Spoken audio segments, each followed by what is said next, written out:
your boy Daniel Lyington Evans, and this is Storytime Inside the Den. It's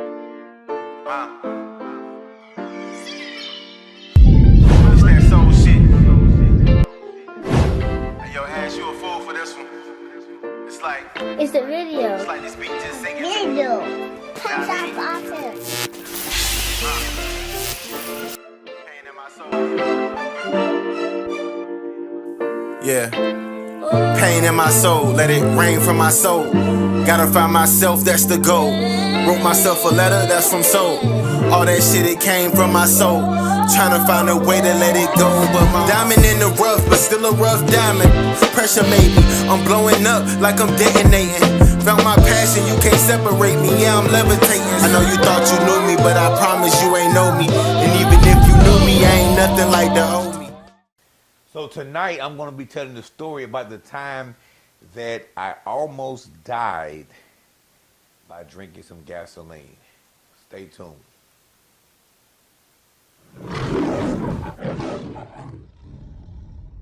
So the year was like, I don't know, man, like 1990, let's say 1990, we'll say 91, you know what I'm saying? I'm in Gulfport, Mississippi with my family. We living on Johnson Drive. For the ones who listening right now who know about that area in Gulfport, Johnson Drive was a neighborhood that me and my family moved to in the early 90s. It was a neighborhood that I am in love with still to this day. Grew up as a young kid on Johnson Drive. But this particular story is a story of resilience and a story of just something that happened in my life. And this is how you know that you're supposed to be here when you have supposed to died several times and you're still here. And I can attest to you that I have supposed to, I done almost died at least 3 times in my life. If I count recent times, it'd be 4. But I'm supposed to be here because I survived. So here's the story. It was the summertime, and my dad had always required for me and my 2 younger brothers to keep the yard, intact, and we had to keep the yard going. I caught my worst beating of my life on a Saturday morning because I decided to sleep in instead of getting up on Saturday and cutting the grass like I supposed to. But thought that it'd be slick to try to avoid cutting the grass that day. And so I slept in. I thought to myself, he can't whoop me if I'm asleep. That's child abuse, or something can happen. I can get killed or whatever. So he ain't gonna beat me while I'm asleep. So long as I'm asleep, I'm good. That wasn't the case. I was sleeping in bed. 9 o'clock passed. I'm asleep. 10 o'clock passed. I'm asleep. 11 o'clock passed. I'm asleep. 12 o'clock passed. I'm still asleep. My daddy comes in the room and commits to beating the black off me, as he always would say. I'm gonna beat the black off you. Daniel,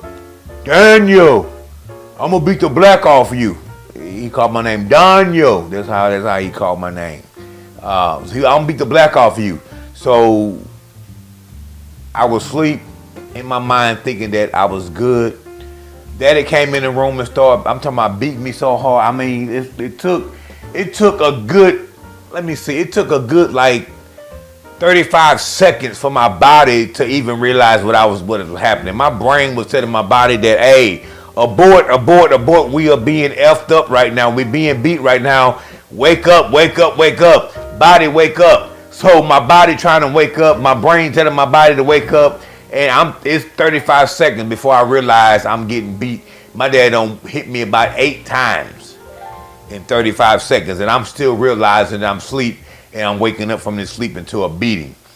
And so in my mind, I've always been known to be, a class clown, a comedian. I often call myself a stand-up, sit-down comedian, or a sit-down stand-up comedian, however you want to choose to call it. And so in my mind, I'm always thinking of some kind of way to just lessen the pain. So while my dad is beating me, and for some of y'all know I'm a movie buff. I know movies from the back of my hand, and sometimes me and my brother, that's how we communicate. We communicate in language of movies. You know, say a movie quote, I respond to the quote. Sometimes that's how we communicate. It's a weird thing, but it works for us to communicate, have a whole conversation with a person based off a movie quote. So that's what we do as a little game. So in my mind, I'm getting beat, and I remember Eddie, not Eddie, what's his name? Eddie Kane Jr. off of the Five Heartbeats. After he made the deal with Big Red ended up killing Jimmy, and when the Five Heartbeats found out about it, they approached Eddie, and they was in the back of the alley, and he was like, I didn't know, God, I didn't know. So that was the scene in the movie, right? So as my dad's beating me in my brain, the first thing that came to my mind was, I didn't know, Eddie, I'm sorry, I didn't know. And so I was saying that while he was beating me, and that was like some kind of subconscious way of me, like, I don't know, trying to help ease the pain or whatever. But when I was said that, I was fully aware of what I was saying, right? And so I started saying that while he was whooping me, and so he ended up making a joke about it later. But I did that intentionally, and that right there, what I did was the basis of a joke. So my dad was very big on following instructions. He tell me to do something, me and my brothers, we got to get it done, and we don't have the luxury of having excuses, because one thing my daddy always told us is, I'm not gonna ask you to do anything that I can't do myself. And I don't know why he told me that, but when he told me that, I made it my business to, if I couldn't get something done, I wanted to make sure that it couldn't be done before I say, look, I can't do this, or it can't be done. And I wanted him to prove that he had to prove to me that this can be done, because in my mind, I don't see how this can be done. And so I would always keep that in my back pocket for a time. So looking for ways to try to debug everything and try to, just try to kind of dispute everything. But I would never dispute him openly. It was always internally, right? So my daddy tells me to cut the grass. Now at this time we had a pretty decent sized yard, but our yard was just overtaken by trees, pine trees and all that kind of stuff. But we still had a decent sized yard. Big enough for a riding lawnmower, too big for a push mower, unless you was trying to lose some weight and be out there on your workout routine or whatever. But the yard was pretty big, and I didn't want to have to push it. So at this time, my dad, I was at home from school, and my dad told me, hey, we want this grass cut. And the riding lawnmower at this time was broken down. Him and my Uncle T-Bone, had this little old school lawnmower. They done rigged it up, made it work. And my daddy, was showing me how to use a lawnmower and all that kind of stuff. But it just wasn't a new lawnmower. It was an old lawnmower, an older mower.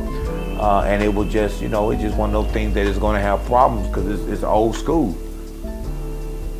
So the lawnmower was down, and so I had to cut the grass with the push mower. And as a kid, you do a lot of devious things. I remember one time I didn't want to cut the grass, so I went out to the lawnmower and I pulled the fuel line and let the gas run out of it. And I told my dad that we don't have any gas now. My dad ain't never heard this story, so if he watching this story right now, he probably gonna be pissed. But I would drain the gas out the lawnmower because I didn't want to cut the grass at that particular time or whatever. And my daddy never really kept up with, how much gas was left. So I had told him, hey, Daddy, ain't no gas. If I told him that, he had no choice but to accept it because, he don't know. So he would fill the lawnmowers up. And this one particular day, I didn't have any gas in the lawnmower that was actually working. For some reason in a black home, I don't know, man, if it's from the hood or whatever, but there's always plenty of gas in the machine that doesn't work, but the machine that works has no gas. So we had two lawnmowers. The one that was actually working was a self-propelled lawnmower. it didn't have any gas, and the old school lawnmower that my daddy had, the one that he bought from some lawnmower fixing shop, he done bought it from the guy, and you know what I'm saying, he got the lawnmower, so it was full of gas, but it didn't work. And so this particular morning, my daddy, you know, he used to work at Ingalls Shipyard. Shout out to the one that worked at the shipyard in Ingalls. Shout out to y'all. My daddy worked there for like 25 years. And he was working at Ingalls Shipyard during this time. And, you know, he had to get up early in the morning, and he wouldn't get in till like after 5 or 6 o'clock in the evening. So he had, you know, 12, 13-hour days he put in at the shipyard. So I remember my daddy telling me before he left, say, look, I need that yard cut by the time I get home. You know, and if it ain't, I'm gonna, you know, his other saying he used to say was, I'm gonna smoke that pork butt. That's what he used to say to me and my brother, I'm gonna smoke that pork butt. So he told me he wanted the grass cut. And so I'm going out to the shed to try to cut the yard. So I didn't even check the gas at first. I just started pulling on the string.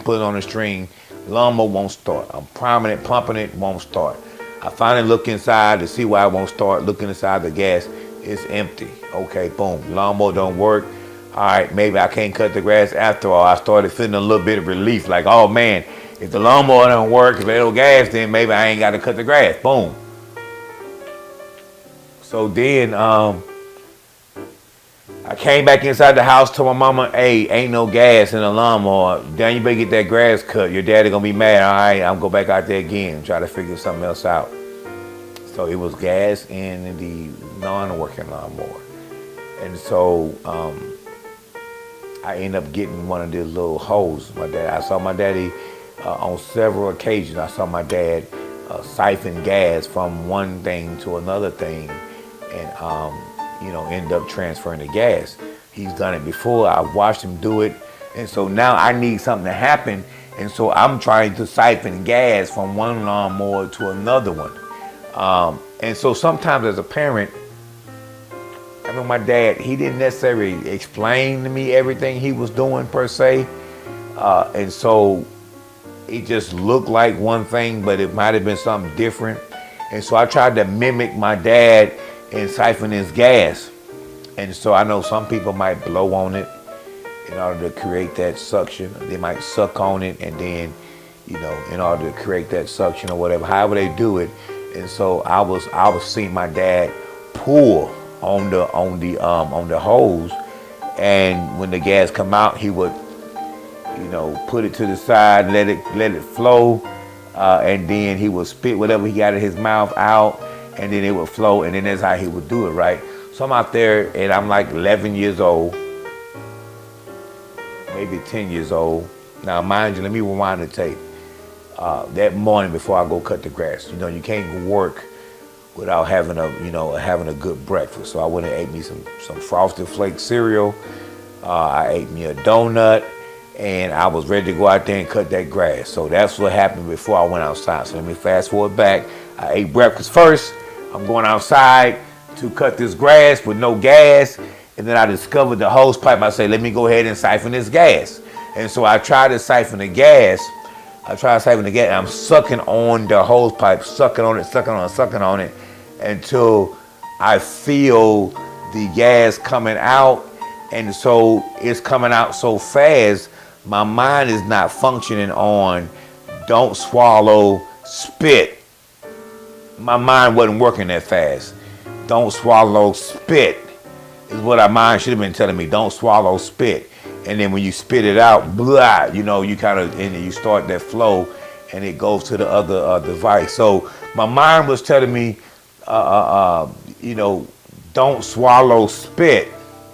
But my body was telling me, you sucking on something, you swallowing, because you used to sucking on straws, used to sucking on Frosties and things like that. So sucking on something. So what happened was I ended up sucking up the gas, and I swallowed the gas, and I was almost like drinking the gas that came through the hose pipe before my brain told me to stop, and I threw the hose pipe down. At this point, it done burnt through it burnt through my throat and all that, and it's inside my stomach.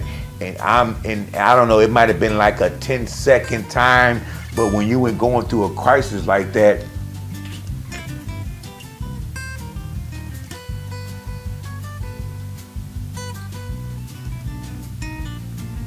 you're going through a crisis, you don't really, the time kind of slows down. It feels like it's longer than what it actually is. You understand what I'm saying? When you're going through an emergency or a crisis, even when you watch a movie, you know, the clock stops, boom, boom, boom, boom. It's like a heartbeat, and you can feel that time slowing down. But when you're going through an emergency, it almost feels like the time slows down, right? And so I'm dancing in the yard because at this point I haven't taken a breath. I'm like, I'm trying to breathe and I can't breathe. So this all happened within a short time. So I run from the shed to inside the house, got a glass sliding door, and I'm in the house. But I'm drenched in gas though, because I had the gas coming out my mouth. You know, I swallowed some, and so I'm coming in the house all irate. My mama said, "What's going on out there? What's going on out there? Daniel, what you doing out there? What's going on?" So I can't even answer. Come like, still try to take a breath. I couldn't even answer her. So she comes out with her robe on.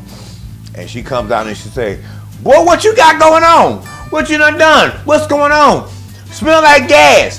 What you doing?" And I'm at this point, I'm just like dancing, like jumping up, and I'm like trying to do this because I can't. And I guess, you know, the Holy Spirit, Holy Spirit is a beast, you know. I guess the Holy Spirit told her that I had to swallow the gas because of the way I'm dancing and everything. And so my mama grabbed me and bring me into the bathroom, lean me over the sink, and stick her fingers down my throat to get me to gag and to throw it up. Now understand, it burnt going down. Unleaded gas burnt going down. And for the time I was standing there jumping around and dancing around, trying to gasp for air, trying to breathe, it was in my stomach and it was bubbling. And so now my mom puts her fingers in my throat, and now it has to come up. So it coming up now. So it burned going down, it burned coming up. Now that the gas was out of my throat, I was able to actually take a breath, but that first breath was just a breath to gas from what I was already about to hyperventilate. And then so when I took the second breath, I still caught some of the gas. And so I started in that same cycle again, hyperventilating, trying to breathe and all that. And so my mom is hollering and screaming, Daniel, throw it up. And she got her finger down my throat, and I'm steady throwing up. I'm steady throwing up. And then she turns the water on. She got the water on, and she's making me rinse my mouth out with the water. Rinse my mouth with the water, and then I'm still trying to breathe and everything. And so I don't know what told her to stop or what told her to do whatever, but after a certain point, she stopped.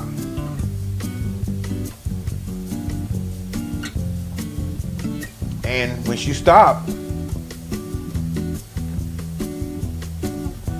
I was able to breathe again.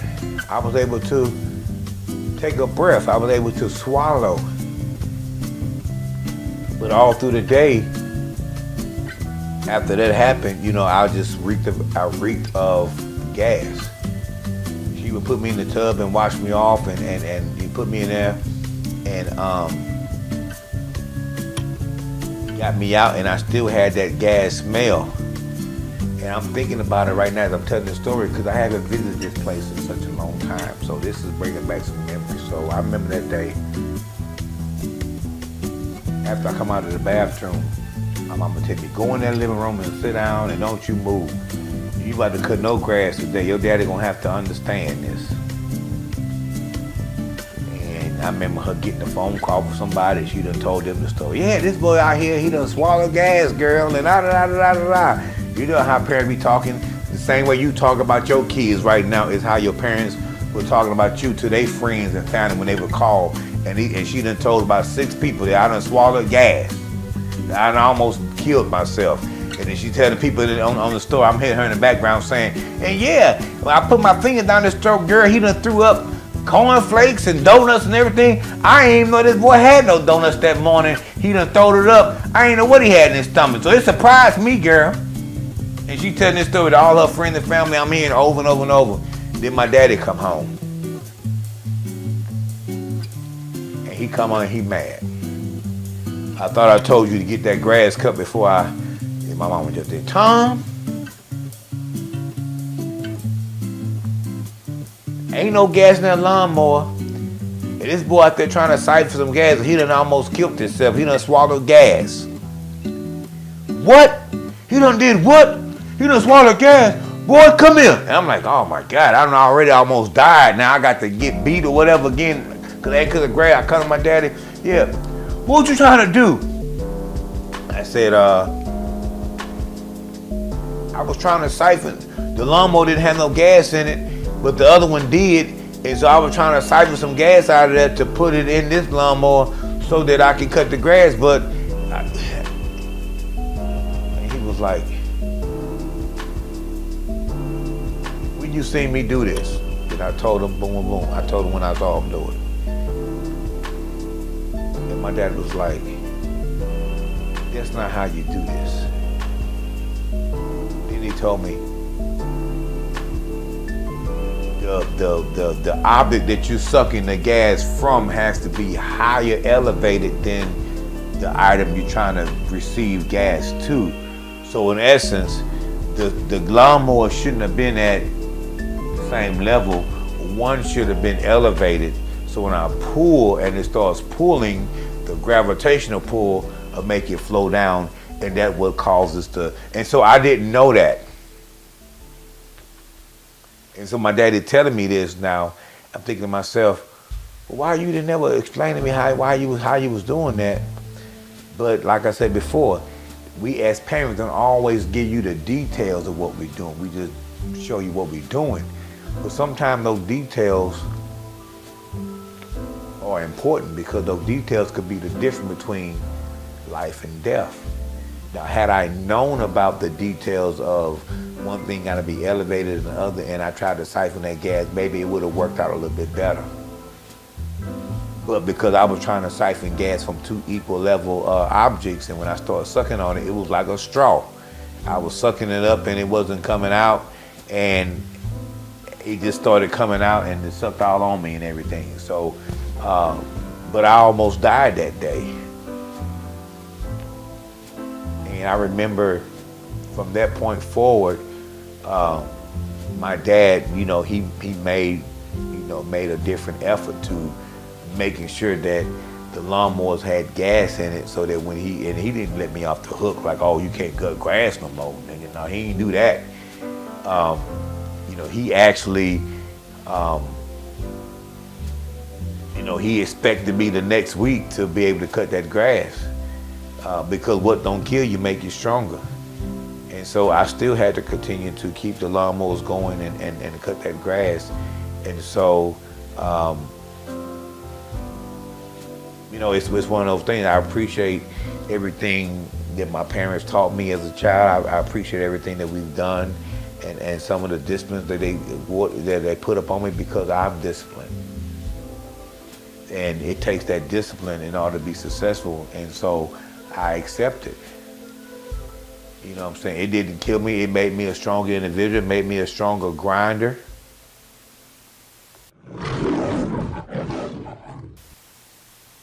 And so that's the story about how I almost died. That was the first time that I almost died. The second time I almost died was in a car accident, maybe like a year or 2 years after that incident.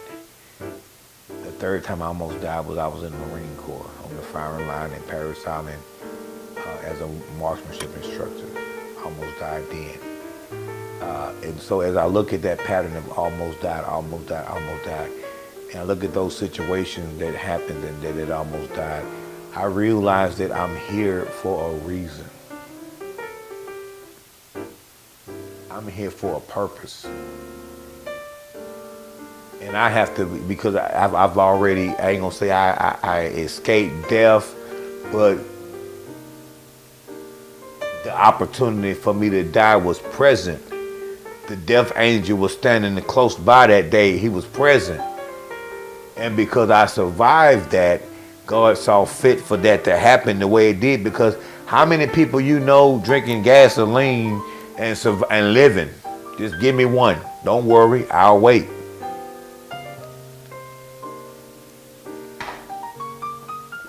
Me and my sister got into a car accident. I didn't have a seatbelt on, and she ran smack into a telephone pole.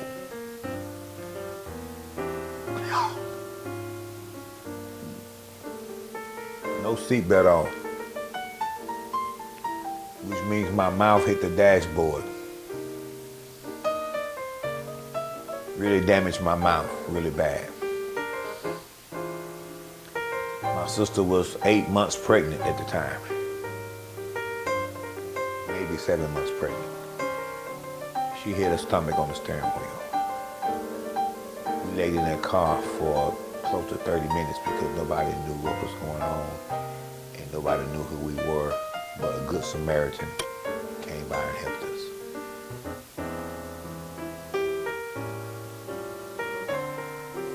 And then when I was in the Marine Corps on the firing line, some recruit was nervous and scared to death, had his finger on the trigger, pointing the gun dead at me.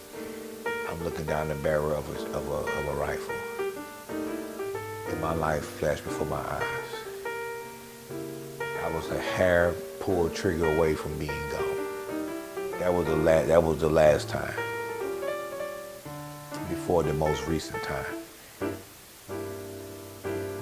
And so as I sit here on this platform to tell you these stories about my life and some of the things I've survived in my life, I look at it like this.